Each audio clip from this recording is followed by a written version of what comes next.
पिण्याच्या पाण्यातून 200 जणांना विषबाधा झाली आहे. सार्वजनिक पाणी पुरवठ्याच्या टाकीतील पाणी प्यायल्यामुळे हा प्रकार घडल्याचा प्राथमिक अंदाज आहे. रात्री अचानक गावातील अनेकांना उलट्या आणि डोकेदुखीचा त्रास होऊ लागल्याने त्यांना रुग्णालयात दाखल करण्यात आलं.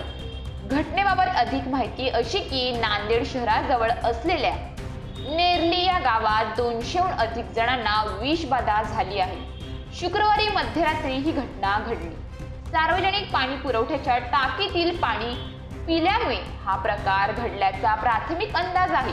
रात्री गावातील अनेकांना उलट्या आणि डोकेदुखी त्रास होऊ लागल्याने त्यांना रुग्णालयात दाखल करण्यात आले. नंतर मात्र हा प्रकार वाढतच गेला.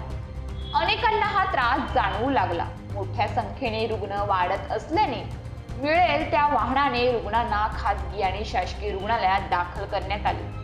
200हून अधिक जणांना विषबाधा झाली आहे. घटनेचं गांभीर्य ओळखून आरोग्य यंत्रणा गावात तळ ठोकून उभी आहे. सध्या सर्वांची प्रकृती धोक्याबाहेर असल्याची माहिती समोर आली आहे. सर्व रुग्णांवर उपचार सुरू आहेत. आरोग्य अधिकारी आरोग्य पथक गावातील प्रत्येकाची तपासणी करत आहेत. नेमका हा प्रकार कशामुळे घडला याचा देखील शोध सुरू आहे. मात्र पाण्यामुळे ही विषबाधा झाली असा प्राथमिक अंदाज वर्तवण्यात आला आहे.